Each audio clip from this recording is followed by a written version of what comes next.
మన క్రైస్తవులు కూడా దినములు మాసములు చూస్తారు. ఎలాగ చూస్తారు దినములు మాసములు? పెళ్ళి ఉందనుకోండి, ఇంట్లో ఒక క్యాలెండర్ ఉంటుంది, బ్లూది ఎర్రది ఉంటుంది. పాస్టర్ గారు వచ్చి అమ్మ క్యాలెండర్ది అంటాడు. ఆ క్యాలెండర్ లో చూస్తాడు, ఈ రోజు అమావాస్య, ఈ రోజు పౌర్ణమి, ఈ రోజు మంచిది కాదు, మనం పెళ్లి ఈ రోజు పెట్టుకుందాం అంటాడు. అవునండి. పౌలు గారు గలతీయులతో అంటారు, ఓ అవివేకులైన గలతీయులారా, మిమ్మల్ని ఎవరు మోసపరచెను? ఇంత తొందరగా మీరు లోకంలో పడిపోతారా?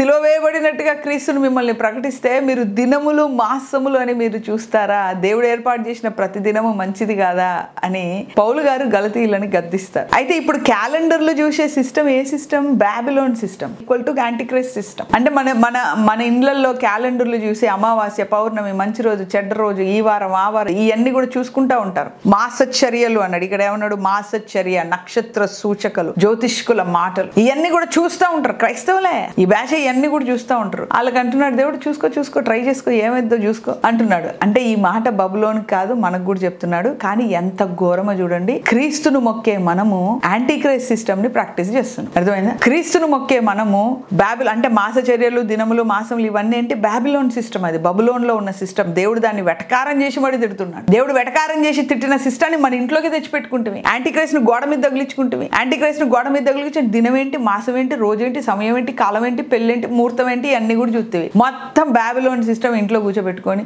ప్రభువా నీ ఆత్మ కుమ్మరించంటే ఏం చెప్పాలి చెప్పండి? అర్థమవుతుందా? సో మంట పోసి నీళ్లు మంట పెట్టి నీళ్లు పోస్తా ఉంటా, ప్రభువా మంట మండించు, నీళ్లు పోస్తా, ప్రభువా మంట మండించు, నీళ్లు పోస్తా, ప్రభువా మంట మండించు అంటే అట్టగా ఉంటుంది. సో దేవుడి ఆత్మను కలిగి ఉన్న మనము దురాత్మ సమూహాలను ప్రేరేపించే బబులోను సిస్టమ్ ని గనక మనం ఎంకరేజ్ చేస్తే ఆశీర్వాదాలు ఉష్కా ఎగిరిపోతాయి. ఇంకా మన దగ్గర రావడం చాలా కష్టమవుతుంది. కాబట్టి మన జీవితాల్లో, మన కుటుంబాల్లో బబులోను సిస్టమ్ ఉందేమో చూసుకోవాలి. సో కాబట్టి ఇవన్నీ కాదు, దేవుడు ఏర్పాటు చేసిన ప్రతి దినము మంచిదే, దేవుడు మనకిచ్చిన ప్రతి కాలము మంచిదే, ఆత్మలో ఉండడం మంచిది, ఆత్మ నడిపింపులో ఉండడం మంచిది తప్ప ఆత్మ నడిపింపును వదిలేసి ఇష్టం వచ్చినట్టుగా తిరిగి మళ్ళా కాలము దినాలంటే కుదరని పని. సో కాబట్టి దేవుడు బబులోన్తో మాట్లాడుతున్నాడు, మనతో కూడా మాట్లాడుతున్నాడు. దినములు, మాసములు, కాలములు, సమయములు చూడడం కాదు, కాలములు, సమయములు అన్ని కూడా దేవుని ఆధీనంలో ఉన్నాయి. దేవుని ఆధీనంలో ఉన్న ప్రతి సమయం కూడా మంచిదే. మనం ఆత్మలో నడిపింపబడడం అనేది మనకు ఆశీర్వాదం తప్ప దినములలో, కాలములలో మనకు ఆశీర్వాదం లేదు.